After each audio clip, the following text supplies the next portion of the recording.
Hi, we're Quaint and Curious Volumes. My name is James. Today is Friday, so I'm going to do my Friday Reads report for this week, where I'll tell you what I read this week and what I plan to read in the next week. So, like a lot of people on BookTube, I got involved in June and Dune, where we read the classic science fiction novel June by Frank Herbert in the month of Dune. And the schedule is that we will read the first section of June in the first week. So I did that. This is my first read of this, and I found it to be utterly compelling, difficult to put down at times. It's a great adventure. It really seems to me, aside from the interplanetary travel, to be almost as much in the fantasy vein as science fiction. There's, the level of technology is interesting because they don't have computers. They don't have a lot of. I mean, they do have reference to laser guns, but they call them laser guns, but they don't use them because for some reason it will interfere with the shield belts that everyone wears and cause a nuclear explosion. If you shoot someone who has a shield using a laser gun, you'll both die in a giant conflagration. I don't know. There's probably more to it. But anyway, it means that sort of the level of technology and is a little lower, and people fight with knives and swords and poison and things like that. Anyway, there's a lot of political intrigue and rivalry between these noble houses. So yeah, June. It's a great science fiction book so far, says the guy who's read like half of it. So I'm looking forward to continuing June next week and reading the second section. It's also, yes, I involved myself in too many reading events this month, but it's also June on the Range, and I went down to the thrift store and picked up whatever Western stories I could find, and I got a Zane Grey called Call of the Canyon. I started reading this week. I'm about a quarter of the way into this. I'll probably finish it over the weekend. It's a short little thing.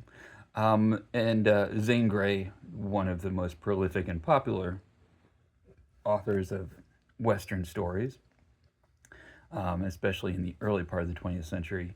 This is a novel that, at first, I thought, how is this really going to be a typical Western? And that it's the first two chapters. Well, actually, it's all told from the point of view. It's not a first-person narration, but it's mainly from the point of view of a young woman who is not a Westerner. She's a New Yorker named Carly, but her fiance, after coming back from fighting in World War One, suffered from what they called shell shock then. Today we'd call it PTSD. But in an attempt to cure his shell shock, he left New York and went out west to, I guess in the 60s terms, find himself. So they're still engaged. He's not kept in very good touch with her, though he did write her a letter saying that he still loves her, but not as he once did, because now he feels he has finally become more mature and he loves her in a more mature and manly way.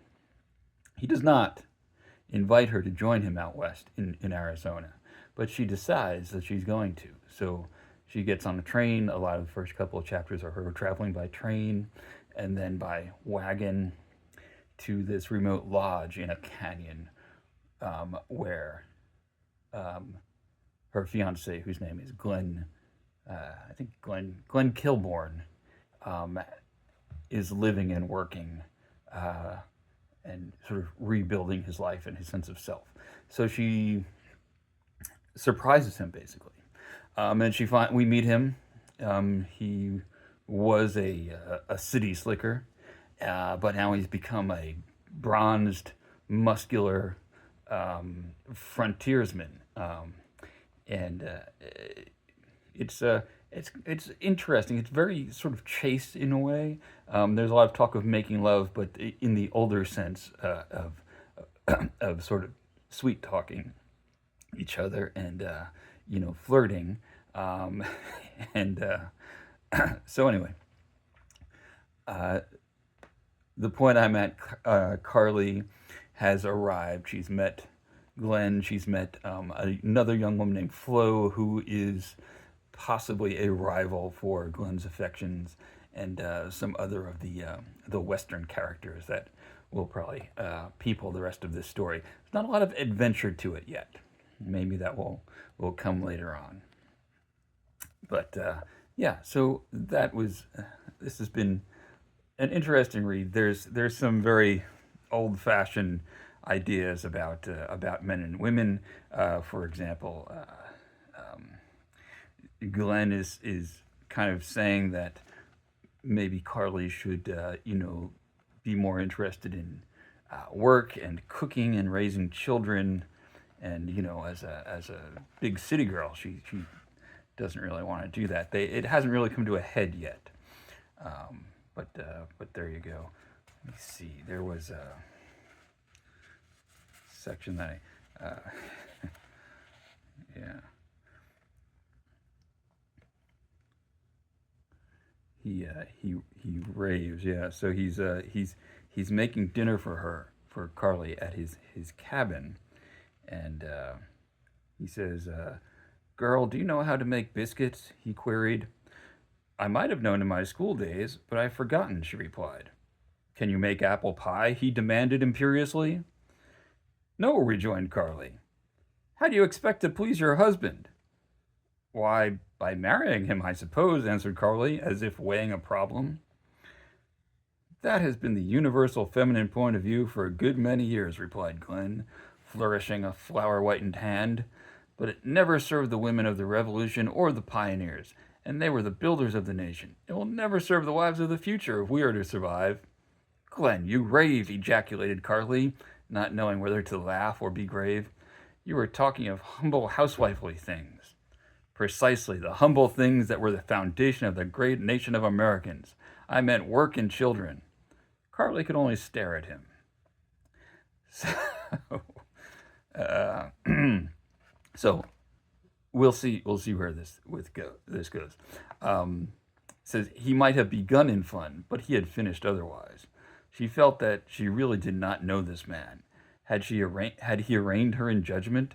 A flush, seemingly hot and cold, passed over her. Then it relieved her to see that he had returned to his task, which is he's making biscuits. So, like I said, it hasn't really come to a head yet, but perhaps it will soon. Okay. Also, when I was out at the thrift store, I found a couple of Louis L'Amour novels. I'm not sure that these really qualify as westerns. I got this one, Yondering, which on the back cover he says that he's written a lot of stories about the Western frontier, but I've also written many stories with entirely different settings, which I have long wanted to share with my readers. I've collected some of these in Yondering, so maybe I got one of the Louis L'Amour books that isn't westerns. Anyway, and then I got a Louis L'Amour Off the Mangrove Coast, which is also a collection of short stories, although obviously they're not all going to be westerns unless the Mangrove Coast is in New Mexico, but I don't think so. But anyway, so I got a couple of Louis L'Amours that maybe I'll read one or t'other of them. And then I'm continuing to read this biography of Eleanor of Aquitaine by Marion Meade, this 1977 biography. She has, the point I'm at, she and her first husband, King Louis VII of France, have arrived in Antioch, where they have gone on the Second Crusade. Antioch is at the time ruled by Eleanor of Aquitaine's uncle, and the trip out there overland at the head of a large army of Crusader knights and pilgrims has been kind of a disaster.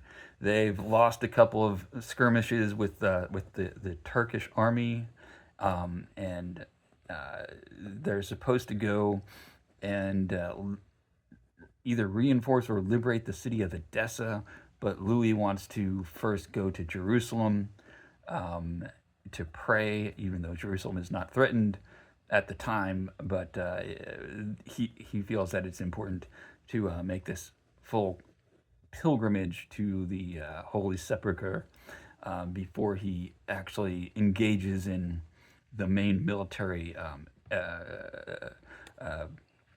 objective of this mission. So we'll see. If you know your history, their marriage does not really survive intact from this the Second Crusade. But anyway, still enjoying this, although obviously it's interspersed with some other reading. And the only thing that I did finish this week was a short horror novel called Man F This House by Brian Asman, which is sort of a haunted house story. I'll read just the very beginning of it, which is pretty good. It's called Before. Through the upstairs windows, the house watched and waited and despaired until every last glimmer of hope leached from its bones, the all-consuming emptiness of blight more entropic than any dry rot.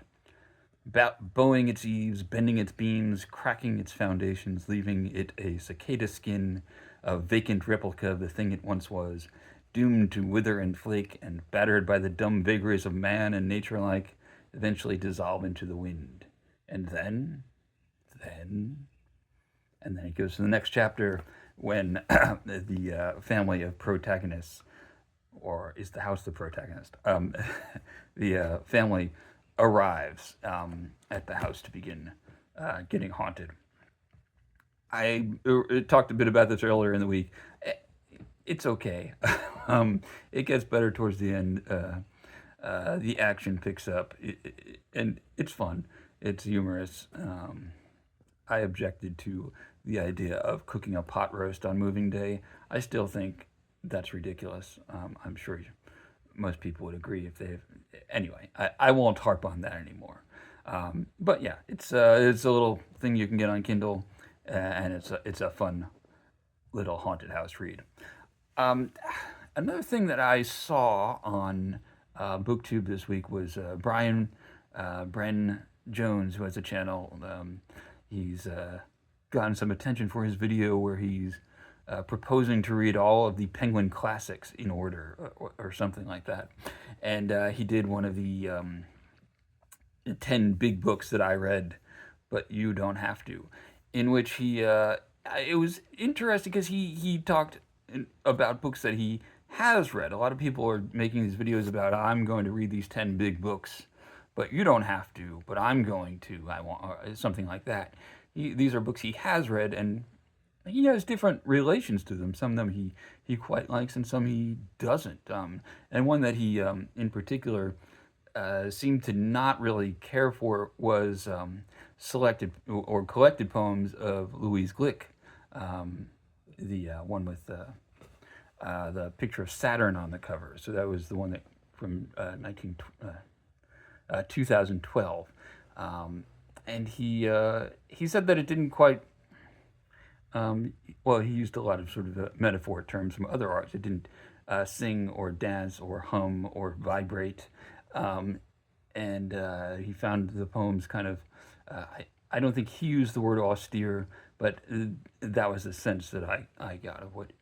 And Louise Glück's poetry is kind of austere. It can be.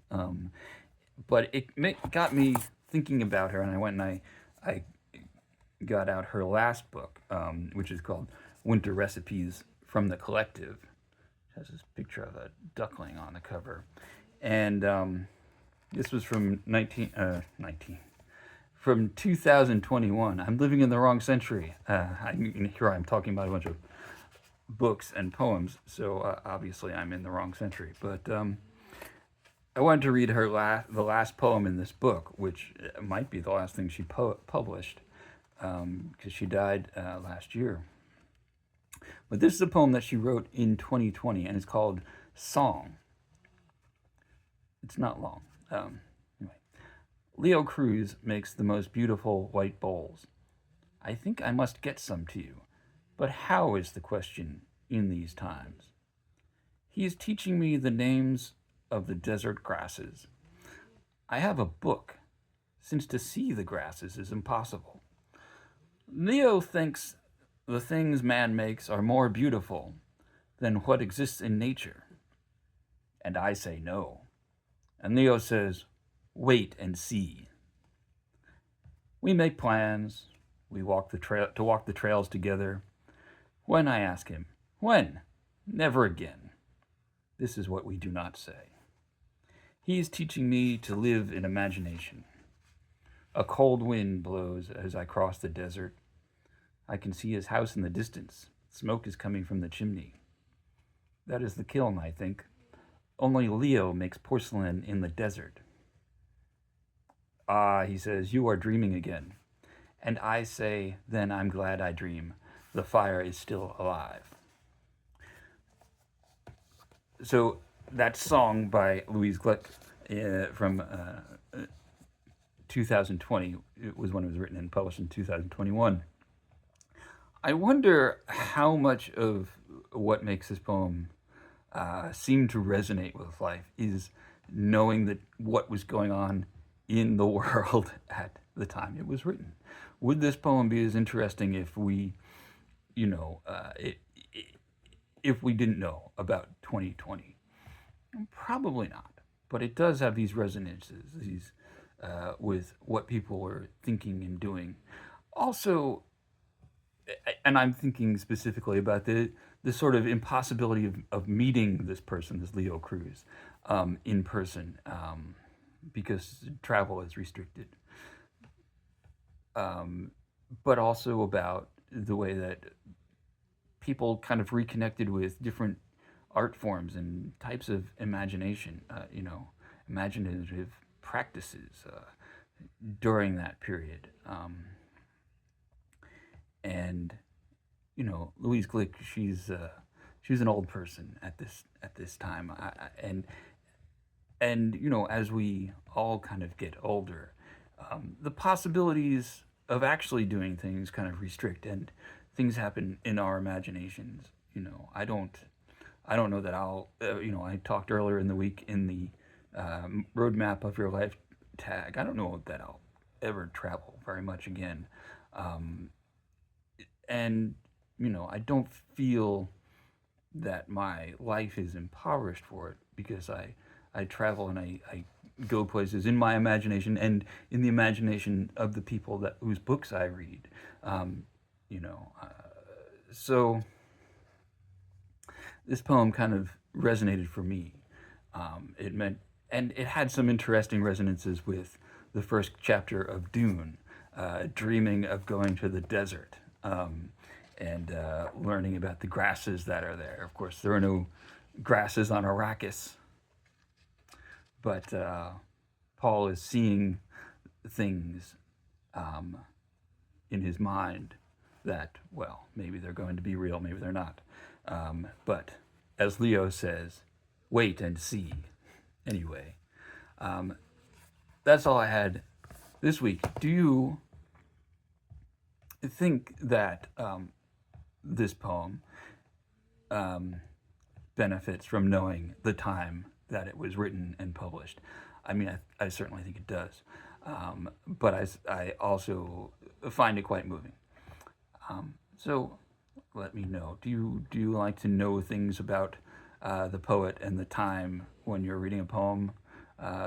Certainly some things that were going on in Emily Dickinson's life we can never know, but her poetry still speaks to us. Is it possible to kind of unknow those things and read this poem Song by Louise Glück and experience it without knowing about the pandemic? Does it make sense? Does it work? I don't think that it really depends on that. But tell me what you think. Thanks for watching. Talk to you later.